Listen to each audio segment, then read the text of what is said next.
My name's Richard Angell, the Chief Exec of the Terence Higgins Trust, and two of our favourite events of the year are coming together. It's National HIV Testing Week and the Six Nations. So we're coming together as Tackle HIV, a partnership between ViiV Healthcare and the Terence Higgins Trust, to talk about all things HIV, the related stigma, and why you should get tested. And today I'm joined by the most amazing panel. First up, Gareth Thomas. You'll know him as a rugby hero, and we know him as an amazing HIV activist that's changing hearts and minds and really challenging what people think about stigma and showing that nothing will hold you back. We've got his colleague Nolli Waterman, who is a rugby player turned TV commentator and is with us today to talk about her experiences going forward. We've got the lovely Dr. Nwokolo, who works for ViiV Healthcare and is a HIV clinician and has got years of experience in this field. And we're joined by Sarah Mulindwa, who is a TV nurse and a sexual health nurse. So thank you very much for joining us. This testing week is an important time in the year. It's the only time where anywhere in England you can get a free HIV test posted to your home. It's free, it's simple, and it's super confidential. So we're going to start our discussion today just talking about that issue of stigma. We know that stigma prevents so many people from testing from HIV, and that's something that shouldn't need to take place. Because if you do a HIV test, only one of two outcomes can come about.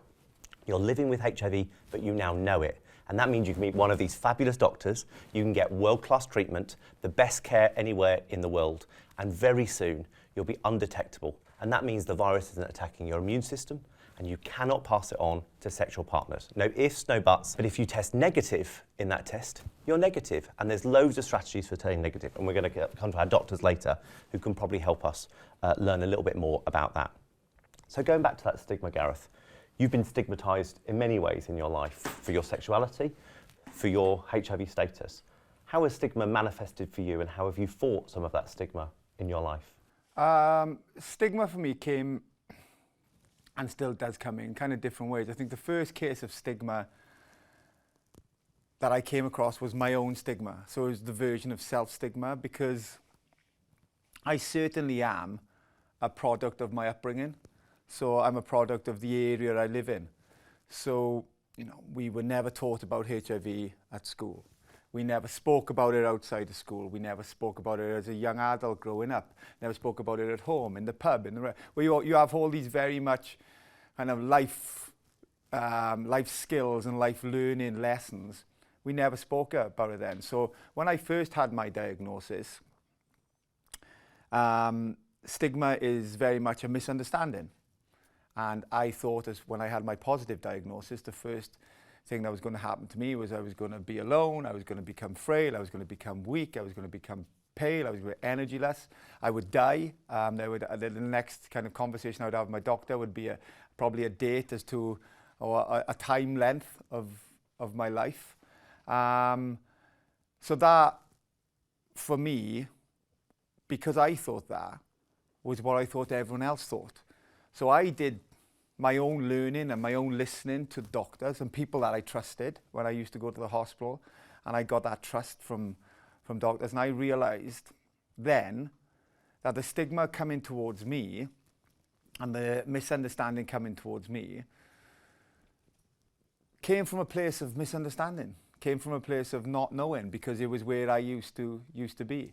And that then was the realisation that not only the area I came from was just like so many other areas that was entrenched in the time and the messaging that had been so powerful 30, 40 years ago, that this stigma still existed in so many households, you know, in so many people's minds, in so many groups, in so many organizations, that it was really important that we started to try and break down the stigma, because there was no need to have a stigma, because as you've said in your kind of opening quotes, you know, HIV is a manageable virus when detected early enough.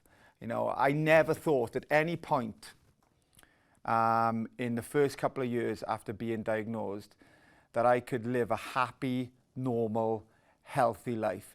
Being active, not being restricted, not being bound by HIV, being able to do anything and everything that I could, even if I wasn't living with HIV, be able to do exactly the same things. And then to have, you know, to be able to have a husband who is HIV negative and have the knowledge that I can't transmit the virus to him through sexual contact by being on effective treatment, again, for me is something that I feel everybody should know to destigmatize HIV. Well, hasn't he done an amazing job already at doing that? What would your message be to everyone? What have you learned about HIV that you think everyone else should know? That it's a manageable virus. I think it's to understand the advancements that have been made by science and medicine in the last 40 years, and to trust and believe in the people who are living with HIV, the people who are affected with HIV, the people who work tirelessly to come up with the research and the advancements, to listen to them and to understand that, you know, this isn't a virus that is solely affected by gay and bisexual men, you know, or by black African men and women. This is a virus that can and does affect anyone. But to have an early diagnosis, to get on early treatment, as you said, to find out your status as early as possible will mean that you can live normally, you can live happily, and you can live healthily. Nolli, what does it mean to have a colleague like Gareth, and what is it meant to use sport as such a message for getting information about HIV, but fighting other stigmas across? Gareth's amazing. You know, I feel very, very privileged to say that, you know, he isn't just a colleague, he's a friend, and I think sport has the power to change the world. It was a fantastic quote said by Nelson Mandela, and I think actually it's so true in so many senses, because athletes and sportsmen and women have platforms, they have huge reach, they're already put on a pedestal because of their physical performances, and someone like Gareth, who has captained his country, has been such an iconic player within the sport that I love, to bear all and to share, I think, is something that is incredibly honourable, but also so invaluable to change what society is thinking. And I think, you know, I've always been someone that feels that if I can use my platform to create some positive change and to allow other people to believe that, you know, they're not the only one feeling it, or, you know, and so someone and the next generation don't go through what I did, then actually that's, you know, that's how I was brought up. So I'm kind of, you know, I constantly am in awe of Gareth. But I think you do that, because I think she does that. So, you know, whereas I kind of took what has become a very passionate narrative for me to change stigmas around people's sexuality and what society thinks somebody of a certain sexuality is able to do, or somebody of a certain health condition is able to do, yet you constantly try and prove people wrong. I think she's done that, and she stood up and done that, because, you know, she's come into rugby, but men's rugby, which has a prolific television profile, and has come on board as a presenter, knowing full well that the minute you walk through that door, straight away people are going to be put off that you're a female in a very male-dominated environment. And, you know, as television, I suppose what you need to do is please the audience, but also you need to challenge the audience. And I think, you know, what Nolli has done is not only challenge the audience, but also really challenge stigma. And also, I think by challenging stigma, probably taking a lot of crap to challenge it, because you've got... What does that crap look like? It's interesting, because when I played rugby internationally, the women's game was growing, obviously, and it changed a hell of a lot between 2003 and 2018 when I retired, including the television coverage, which I decided during injuries I would give it a crack. And I found this love, and I thought, yeah, you know what, I really enjoy this, but I'm okay at it. I can progress in it. I think when I then retired, I was catapulted across into the men's game as somebody, because they realised that actually it's really important to have diversity on our screens, to be giving people a platform. But it was incredibly scary, and putting yourself out there on TV is exceptionally isolating in terms of being one of the few people that looks like Where do you find use that it. strength to overcome that stigma? The people I work with, I think I've been really, really fortunate to have fantastic mentors and support from within. And actually, Gareth spoke earlier about how a lot of the challenge he faced when getting diagnosed was actually his own lack of knowledge or understanding. And actually a lot of the challenge I've faced and I've had to overcome over the recent years is, yes, I've got thousands of messages trolling me, telling me I don't belong, and what do I know, and I've never played men's rugby, so why should I have an opinion on it, and also awful things. But I also felt like I didn't belong, and I also felt like, and I was putting that pressure on myself to say, are you good enough to be there? Do you, should, and so by overcoming that myself, irrelevant of whether however many amazing people were telling me I belonged and it was okay, and having the best doctors, everyone's saying it's all right, you have to believe it yourself. And I think by overcoming that hurdle and saying that I went through it, so even somebody that has had the background as a player that I had, I went through those challenges, and speaking about it has actually really helped that process, and the positive response that you get now, and how society is changing, becoming far more inclusive.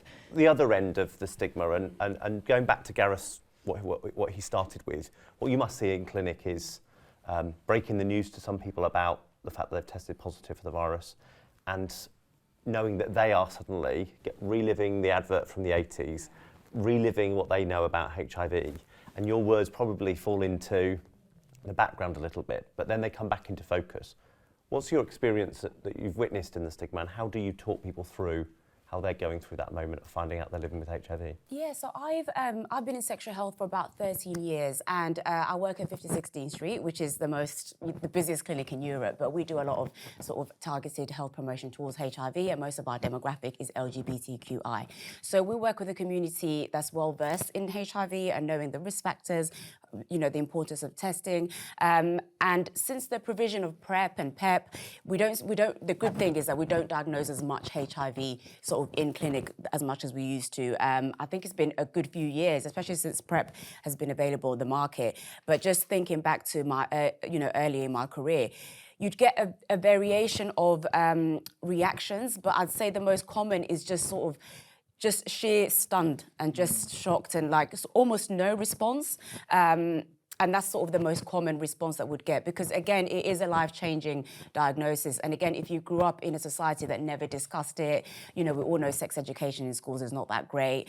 And a lot of what people know about HIV is all the sort of scary, all the warnings about, using protection and sort of preventative measures. And so it's made into a thing where it's like, okay, if you have it, then it's almost the end of the world. And that's how a lot of people, and even if you do belong to a community that is considered high risk, there's still that in the back of your mind that you think, okay, this is the worst thing. But luckily we've got an amazing team, and we give people time. There's no sort of, oh, here's your diagnosis, and we know that this is, and thinking back to all my patients and patients who have been coming to our clinic for years, you never forget the first time you were told, and that experience will shape how you deal with the diagnosis moving forward. And I think that's the most important thing as healthcare providers, is remembering, just because even sometimes, and I remember I had a student nurse with me, and luckily we did the test outside of clinic, but she got really upset about the result. Then I thought to myself, thank God we didn't do it in clinic, because if she cried, how would that look to the patient? So it's really important to just sort of stay, sort of monotone and just talk to them about it, ask them if they have any questions, give them a cup of tea. And, we have a really great healthcare, health advising team. So we refer them to the health advisors and would go through things with them. Oftentimes they'll stay there for a good couple of hours just going through things, if they need to make a call, if they've come with a friend, and just reassuring them that this isn't the end of the world, that, it's really good that you've come and tested. That's the whole point of testing, is to know your status. It just means that preventative, medication can start, treatment can start, and all the support in place. And by the time they leave, you can just see the relief, and we don't rush them out of the door. And again, because that is the demographic that we look after the most, we sort of, everyone knows that Dean Street is really open, really helpful, and yeah, it really helps with the patient. Do you find that with doing the test and the reactions, do you find there's been an evolution of your role over the last, say, 10, 15 years? Because I know when I was first diagnosed, I'd say they were doing their job, but it also felt it became quite invasive. I didn't have time to be able to process anything. I didn't have time, and I wasn't really in a place to take on information because of the moment. And it just sounds like, talking to you then, the stigma around testing has also hopefully changed because the process around testing and the ability to almost be a counsellor as well as somebody who's testing has meant that that moment in time is nowhere near as invasive or nowhere near as traumatic as it was when I did the test. Yeah. And I've seen that transition and how people do respond to a positive result now, as you know, compared to 10, 15 years ago. And I think now, because there is so much conversation, I mean, you're seeing it a lot more in press. I mean, I do a daytime show for Channel 4 called Steph's Pack Lunch, and it's a lunchtime show.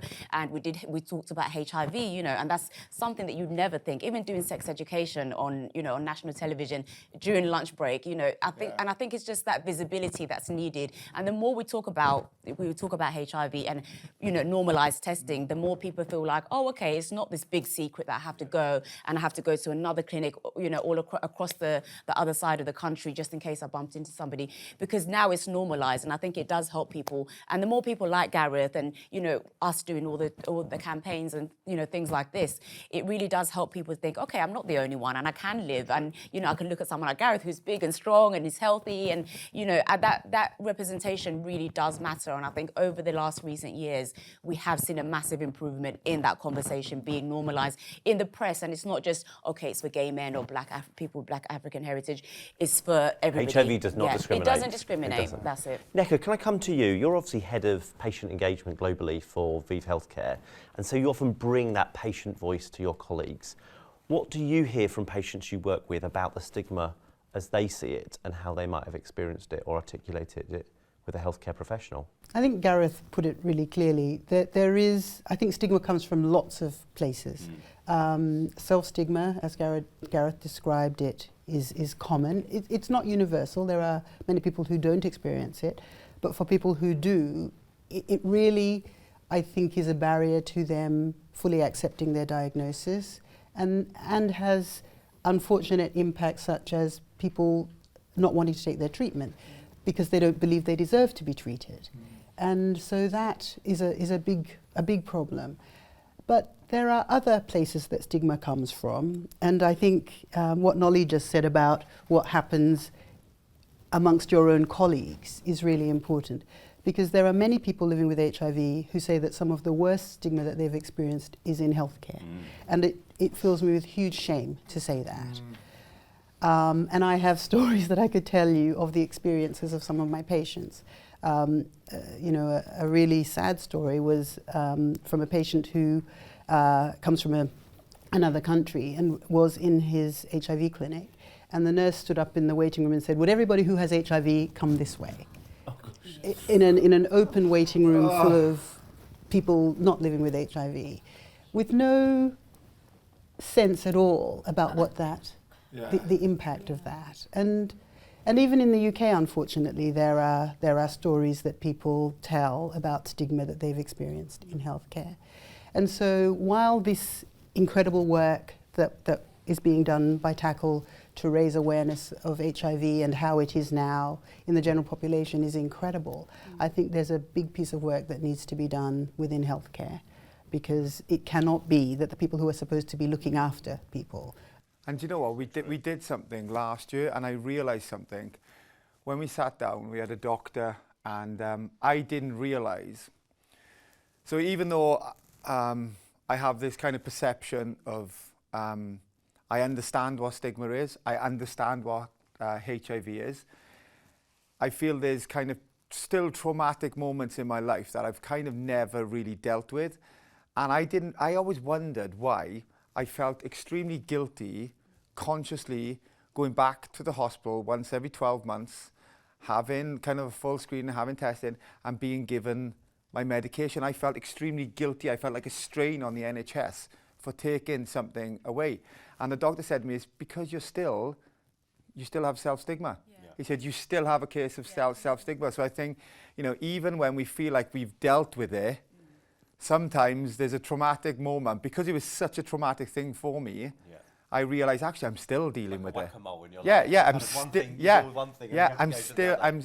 dealing with it. Somebody with diabetes or high blood pressure Yeah, wouldn't feel that. wouldn't feel it. Yeah. No, yeah. But I think because of, again, what I see so much misunderstanding in society, I feel like, oh, well, if society doesn't understand it, they're all saying to me, you know, no, you shouldn't be allowed to have it because we don't understand it. Because everyone here is the product of sex. Right. And yet we talk about it as if, and most people acquire HIV through sex. And we talk about it as you've done something wrong in some way. Yeah. And it's so fascinating. Yeah. And one of the ways that people talk to me about how stigma might manifest itself is if you were disclosed to somebody, the first thing you fear is rejection. The second thing you get is the question, how did you get it? Now, most, you know the answer, right? Yeah. Nobody would say, oh, by the way, I'm pregnant. And the next question would be, how did you get it, right? But with HIV, that's where people's mind goes straight away. Yeah. And it does change the conversation. And it's a thing we can all be aware of if we want to make a world that is more welcoming for people living with HIV. And it's inside that healthcare setting, but also outside the world. And it brings us back to sport. Tackle HIV did a survey and found 20% of people said they wouldn't play a contact sport if they knew another player was living with HIV. And I think that's just a really pressing reminder of how that stigma perpetuates. About a third of people say they wouldn't kiss somebody living with HIV. And kissing has never been a transmission route. So those things still linger in society. But I think that's just the lack of knowledge, though, isn't it? Lack of knowledge, lack of understanding, lack of appreciation for the medication, the advancements, you know, and I think, But it's that lack of knowledge, Madge, what Gareth said, that we feel about HIV, we don't think about it. Those three words coming together have this really weighted feeling that if we were talking about hepatitis or herpes, they're just another in a list of things. But HIV has got that really significant thing, and it goes straight to a feeling part of your mind rather than that rational part of your mind. So when those two things conflate, it's very powerful against somebody living with HIV. I also feel it's a real simple, to a point, lazy response to be the stigmatized, because I say there's education, there's information to be done, but people would have to kind of sit down and take the time to listen. Yeah. And it's the real easy response to be, oh no, that's not for me. No, I'm not playing against him or her because of you know, my lack of knowledge, and I don't want to know if I can play against him or her because that's too much hard work for me. You know, that's too tiring, too draining for me. Exactly. So let's move on to testing. I remember in 2001 being a 17-year-old and going to have my first sexual health screen and sitting in that waiting room, and there was a number of days in those days before you got the result. Now it's 15 minutes you can do a test. But I had that fear that I had about testing, and I've tested pretty regularly since that point, but not everybody does.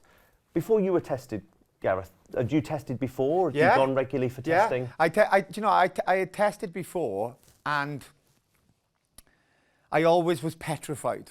Like you, I was always petrified, even if I was totally convinced that nothing could be wrong. I was always petrified because, again, I think I don't know if there's always a doubt, but there's always a thing of, what if it is HIV? How am I going to continue?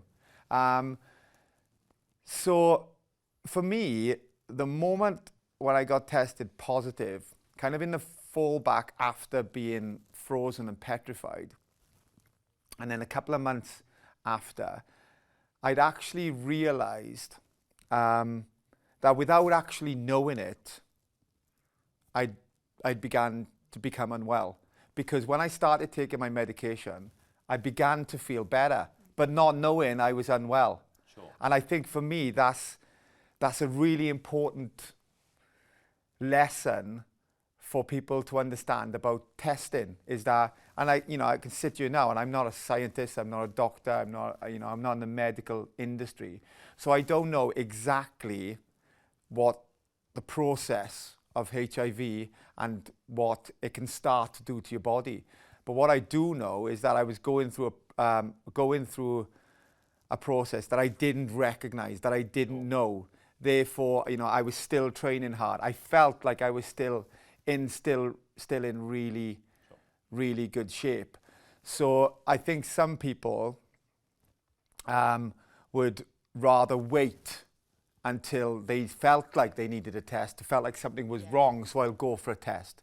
And for me, I think one of the message I'm trying to say in this kind of narrative, this little story, was that regular testing is the most important thing. Don't wait until you feel like you've become unwell, because the potential of that is it's too late. But yeah, every single test that I ever went for, it was the same feeling. As you said, back in the day, it was a longer wait than 15 minutes.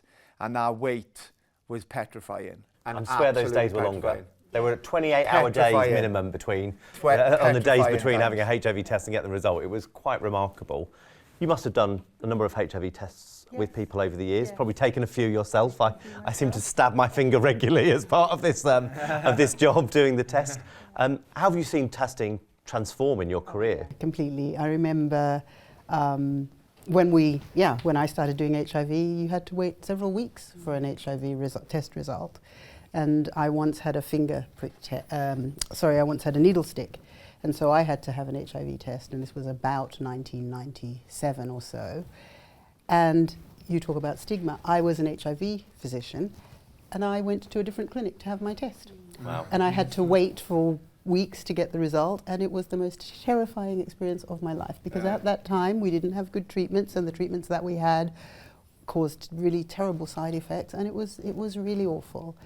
And I think the perception of that is I think what stops people from testing, not because they're going to have to wait weeks, thankfully they won't, but I think there is this idea that, well, if I test positive, I'm going to die. People still think that. I'd rather not know. And I think when I started doing HIV, it wasn't unreasonable to have for that to be a reason not to test, because there was nothing much that could be done. And so people would say, well, I'd just rather not have a test and I'll just wait and see what happens. So Dr. Nneka and Nwokolo, look into that camera and tell them how quickly you get a result now and how good the treatment is today. You can have a result within 15 minutes of doing the test from a finger prick sample, and treatment is really, really effective. Many people just take one pill a day.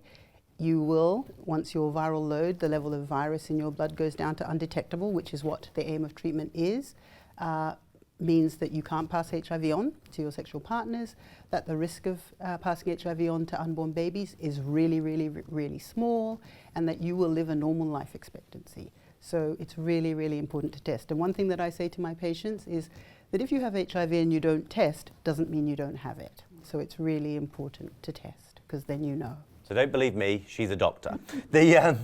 Sarah, you must have tested hundreds and thousands of people for hundreds and thousands of things. Right. How's it changed over your career, and what do you say to people? What's your similar message to patients or those who aren't yet your patients but should be? Yeah, so it's just driving home that message about how far we've come in terms of medicine and science with HIV.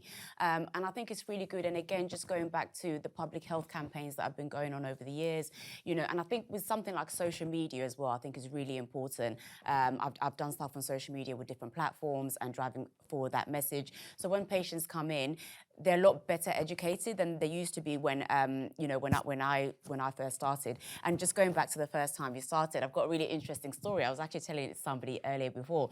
So when I was a newly qualified nurse, I think I was about 2 years into my nursing career, and I went for my first ever HIV test. I worked at Chelsea in Westminster at the time, and I didn't have, looking back at it, I didn't have any risk factors or anything, but I was just like, oh, I need to test. And I'd never tested before, and so I'd sort of worked it up. And the longer you leave something, the harder it is, the more you build this story. Yeah, exactly. It's putting away the laundry. And so I Googled, a sexual health, and then Dean Street came up. And I've never told Nneka this, but I booked an appointment at Dean Street, and I was seen for some reason on the third floor. Our third floor is our medical floor, so that's where we see our HIV positive patients. And at that time, the first and second floors were if you had no symptoms, just a regular checkup.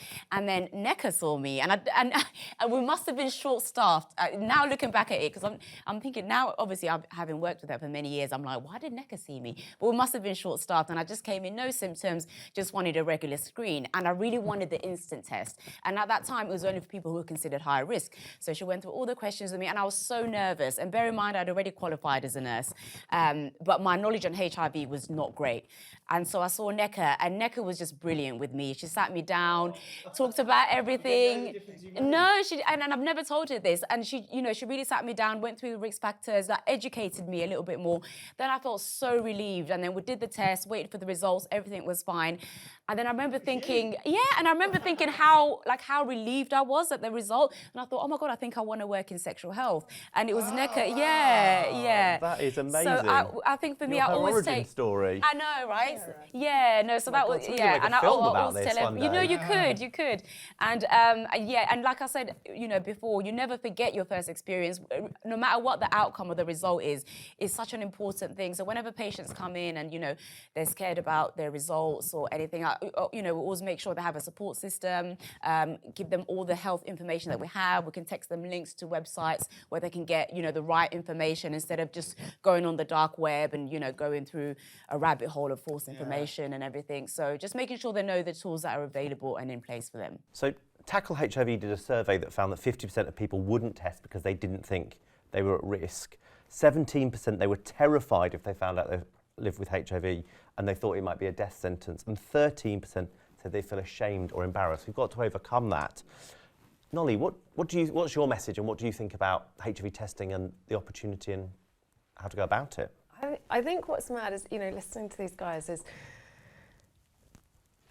society is entrenched in a stigma from 30, 40 years ago, and it's crazy to think that we believe that science and medicine hasn't moved forward. Back in early 2000s, my mum was unfortunately diagnosed with cancer, first cancer, and I think, and she's just got secondary cancer now, and I look at the advancements in the chemotherapy and the medication, and we trust those progressions. And, the fact that you guys are, now the tests are pretty much instant, all of the medication that's there, the life that you're living, how it's so mad to think that we're stuck in the 90s when you think about I'm visualising the awful TV and the clothes have come back in fashion, unfortunately. but actually, it's mad. And, for me, I had never had an HIV test. It wasn't something that I ever really thought to do, but at the same time, I think maybe because I didn't feel like I had access to it, weirdly now knowing that I do. And probably when I think about it now, knowing this, actually I should have done, because absolutely, and I think probably thinking I was outside of a risk group, but seeing the stats of the fact that so many women and people in heterosexual couples, or relationships are testing positive, that actually it's really important. But having recently gone through the test myself because of pregnancy, Congratulations. Thank you. It was part and parcel of all of the different blood tests and different tests that they were doing. And my husband was fantastic, and we were kind of just chatting, and I was a bit nervous because I was thinking, I don't know what's going to come up, not from that, but from all of the tests that I had. And his response was, well, actually, if we know, we can deal with whatever is there. It's great. We've got this medical picture of things that are happening inside that we don't know about. And which is the attitude that I think we all need to have, in that, if you don't know, how can you ever create a longer, happier, healthier life? And I suppose what fascinated me was actually doing a little bit of research afterwards and finding out that it is part and parcel of your prenatal care. And if you find out early, if you do get a diagnosis and you do have medication, that transfer to your baby is so minimised. And these guys can probably talk about it. But actually, in this country, with the opt-out process, allowing mums to have that decision. But I think I wish I'd known that it was something that I was going to do and know why I was going to do it before I was presented with a list of tests. Because I think I wouldn't have been a bit shocked of, okay, I need to sign some consent forms for my HIV and And of course I was absolutely fine and I was open to it. And I think probably also down to the work that you've done, Gareth, because within my circle, I've got somebody that's positively spoken about it, and I know more about it, but I think that actually the process of women knowing that it's part and parcel of your journey as you go through pregnancy, I think, the work and the science there at the moment is amazing. I don't know whether either of you can expand on some of the stats around that, because it's so important, and that transfer to a baby, if we can stop that, then that's generational shifts. Yeah. So can maybe I say something Sure, about please. that? I mean, I think the first thing that I'd like to say is talk about is risk groups. I think we have to move away from thinking about risk groups, because the reality is, as you've both said, HIV does not discriminate. So anyone who is sexually active and who doesn't use a condom can acquire HIV.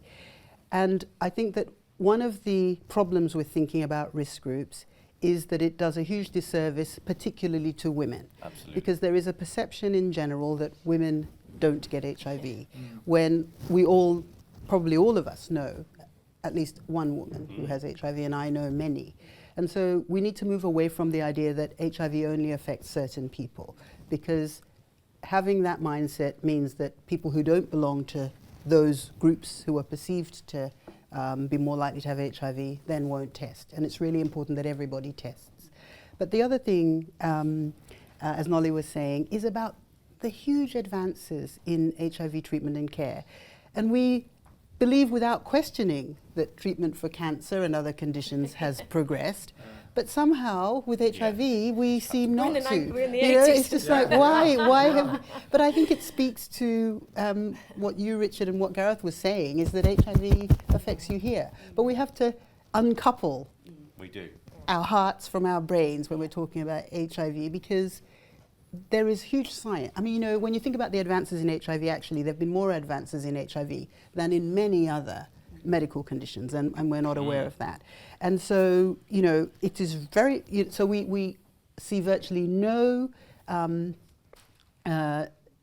babies born with HIV in the UK now. I mean, if we do, count them on the fingers of one hand every year. And that is because treatment is really effective. If a mother living with HIV is pregnant and she starts treatment in her pregnancy, the risk of transmission to her baby is minuscule. And so this is really important. And again, it's another reason to test. And the reason that this is the case now, and is the case in many countries around the world, is HIV testing is incorporated into antenatal screening. So you routinely have an HIV test when you come to have all your other blood tests. And that's how we will eliminate HIV, by people testing and starting treatment and being undetectable, so that you can't pass HIV on. And when you talk about the categories of women, it's interesting with some of my heterosexual male friends, the reason that they won't get tested, as well as kind of the fear of it being positive, is the fear of them then being defined by information that isn't part of their characteristic. So if a heterosexual friend of mine went for a HIV test and potentially was positive, his biggest fear is that everyone else would then think he was gay. Yeah. Rather than the fact that he's living with HIV. It's that, or no, if I tell everyone now, they're going to think I'm gay. Yeah. Because again, of that characteristic that we all walk around with, that we have an assumption that if you're of a certain characteristic, you only have a certain risk. If you're not, then he's not going for a test because he's straight. Because he's straight. He's not fearful of that. It's because he's fearful that if it's positive, he will be defined as a gay man. And that stigma itself is enough for him. Is enough for him, Yeah. And I think the way in which it's depicted on TV, in movies, in documentaries, you only ever see it coming from the gay community or the Black African community. Yeah. And so if you don't belong to those groups, you're naturally going to think it's going to feel something that's, far away from you and doesn't really concern you or affect you. And I remember, because I watch EastEnders, I've been watching EastEnders for a long time. They've just done a HIV story, yes, haven't they? Yeah. They did a Helped HIV by story. Terence Higginstrust. Yes, it was. Yeah, It was. We've been script writing. It's an amazing thing to do. I've not been doing it. My colleagues can add that to their CV. No, for sure. And I thought it was brilliant. And I think the way they executed it, and I think the fact that it was a white heterosexual man that was diagnosed, didn't fall under any of the typical risk factors that we're saying. And again, I completely agree with Nneka. We need to do away with even using that term and just say we're all risk factors, all human beings are risk factors. But I thought that was really an important story to tell from an angle that is seldom even, given representation. And just the way, and now he's engaged, he's having a baby and all these things. And it's no longer a storyline. They don't really talk about it now. It's sort of happened. They had the discussion, but now he doesn't mention, takes his pill once a day. No, exactly. Exactly. And I think that's so important. And the more representation we see of that and different stories. And I'd like, because remember when It's a Sin came out and it was such a brilliant, I loved it. And it was such, and there was a reason it resonated so well done. But I just want more stories coming from, people who are not typically considered risk. And I think that's because I think there was a spike in HIV testing just off the back of that storyline. So went up by 4 times that year. It was absolutely amazing. But I think what was important about that is that was a history piece, right? So that's where HIV has come from. And what that depicts is those days of fear. We now live in the days of hope. Right. And I wanted to just bring our conversation to a conclusion on that hope and what that looks like. So we're going to go through, what does that hope mean to you, Sarah, and your patients? I think it means everything because, and again, it's just moving away from that mindset that we had in the 80s and the 90s of this is a death sentence, I'll never get married, I'll never have a family. And it just means that, and whenever I'm talking to my patients, I compare it to, having diabetes or having high blood pressure. They're chronic illnesses. Yes, you have to take a pill, but that doesn't stop you from doing anything. And you sort of give them that education. And again, when you asked me the question earlier about, how do I deal with, diagnosing people in clinic with HIV? And I thought, gosh, I've not done that in a long time. It's been years since I've had to do it. And it's amazing news, I've not had to do it in a long time. Well, that's why it's possible that we can end new cases by 2030. By 2030, and I think we're well on our Gareth, way. for somebody living with HIV, what does it mean to you, the prospect that we can end new cases by 2030? And what do people watching this need to do to be part of that movement? I think people need to listen. People as well who have the knowledge need to start talking, and in places where people maybe don't expect to have that conversation. I think the reason the stigma is still there, the reason the misunderstanding is there, is exactly what we've spoken about. It's because people aren't having these conversations because they feel that it's a taboo subject, and it shouldn't be a taboo subject. There's no need for it to be a taboo subject. And I think for me, a big part of who I am and what I represent is that HIV is not my destination. It's not the end of me. It's not a stop. It's not a place that I was getting to and my life stops. It's for people to see and for people to realize that, and I know this word might be overused, but for me it's just part of my journey. It's part of the place that that I stopped on the way, and I continue to go, and I continue to live a happy life. But a lot of people living without, and a lot of people living with, HIV has been a destination and it's a stop for them. And it's really, really important that we all do our part to make sure that people realise that it isn't a stop. Like it is just a kind of a station on your journey through. Nneka, what's the hope for you, and how do you see that hope manifest through your work with ViiV Healthcare? So I'm going to make a little bit of a political statement. Go for it. So we've talked about ending HIV by 2030. So that means ending it as a public health problem. And the government has made a commitment to that. And so in order for that to happen, and this is what we're doing at ViiV, this is what we're doing with Tackle, there are 3 things that will allow it to happen. The first is that everybody should test, that testing should be routine, because the only way to end it is for people to know their diagnosis and to be on treatment. The second thing is we have to prevent it. And Sarah talked about PrEP, but there are other ways to prevent HIV. But people who test negative then need to do things to prevent themselves from acquiring HIV. And then the third thing relates to this concept of U equals U, undetectable equals untransmittable, which means that everybody who tests positive should be on effective treatment. And if you're on effective treatment, you can't transmit HIV to anybody else. And so with those 3 things, we will end HIV.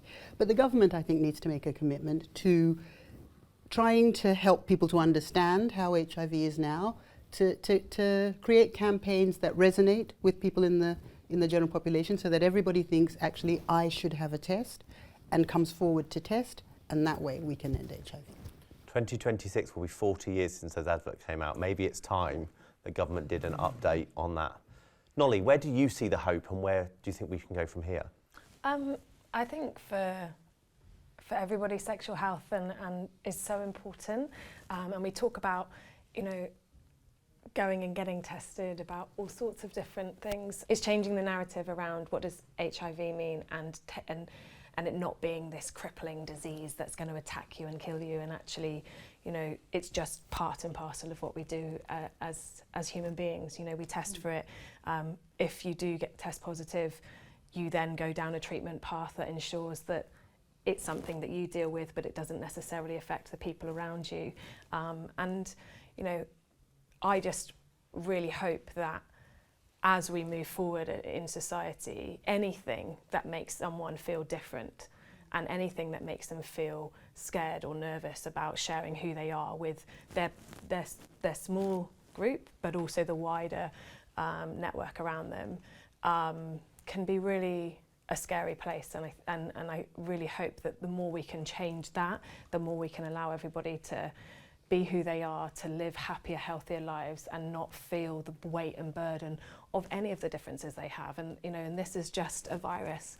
This is just something that some people have and some people don't. But the more work that the medical world are doing to eradicate it, you know, the more we can create really significant changes. In the 40 years we've known about HIV, so much has changed, not least how you test for HIV. It is free, it is quick, it is simple, and it is super confidential. Go to freetesting.hiv and order your postal test today. You too could know within 15 minutes of arrival your status, and that status could take you to have deployed strategies to stay negative or the best treatment to meet great doctors like Nneka and great nurses like Sarah to make sure you live a long, healthy and happy life. I take my hope from a number of things. Firstly, people living with HIV, people like Gareth who are out there changing hearts and minds and make sure that people living with HIV are seen and seen to be the great contribution to society they are. Secondly, the huge innovations that are out there, whether it's in the treatment coming forward, through the fact that we're putting HIV testing in our hospitals. From April this year, 81 A&Es will test everyone who does a blood test just because you go through the door. We will find hundreds of people from doing that. And because going forward, we can be the country that ends new cases of HIV, and we could do it by 2030. If we do it, we could be the first country in the world to make it happen. And when we make it happen, it'll be the first time we stopped the onward transition of any virus without a vaccine, without a cure. We can do that because HIV treatment is so formidable. We can do it because people living with HIV need to be the centre of this story. We can do it if you test for HIV. Thank you for joining us today. Thank you for having a wonderful panel and a great discussion. Go out and order your test today.